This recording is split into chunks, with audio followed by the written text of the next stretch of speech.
Ito na naman ang panibagong musika na magbibigay misahe para may ma-inspira na sumaludo pumakat sa alpa makipag-isa at hindi nagpatangay sa kung ano man ang balakid na natiling matatag di bumitaw sa pagkakapital pakaparo pangkat na siyang isinigaw di nababawasan pagkus may lumilitaw kapamilya kapatid na kahit na sinuman kayo ang simbolo magbibigay sa amin daan urban farming po Delta Ro ng Sigaw. Ito po yung project namin.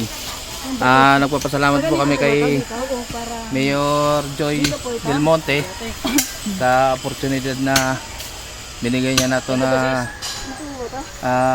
urban farming ng Acro.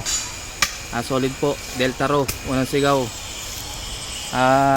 Ito po, dito nagtatanim po kami ngayon ng pang gagawin namin livelihood para sa kapatiran, makatulong po sa mga nangangailangan na hindi kaya mag-provide na makabili ng kung anong kuan makakain sa lapag nila.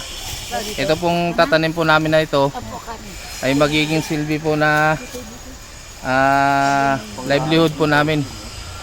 Pamimigay lang po namin to pag ito namunga, ibibigay lang po namin to sa mga nangangailangan po. At lahat po ng gagawin po ng Delta Ro o ng Sigaw ay puro livelihood po to.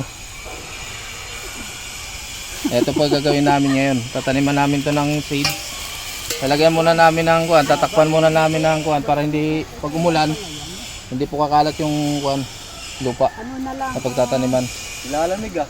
Maraming humadang at hinais mong pataon maraming katanungan na sa alpaan sagot sama-sama kapit-kisig at huwag ka nang bibitaw wal pakaparulong liban laging isigaw sama-sama kapit-kisig at huwag ka nang bibitaw wal pakaparulong liban laging isigaw. Acro, kapatiran na tinuring na pamilya hindi nag-iwan na kahit anumang problema naging matibay pa kami sa mga nagdaang taon respetado ang pangalan ng lehitimong dragon. Acro, kapatiran na tinuring na pamilya hindi nag-iwan na kahit anumang problema naging matibay pa kami sa mga nagdaang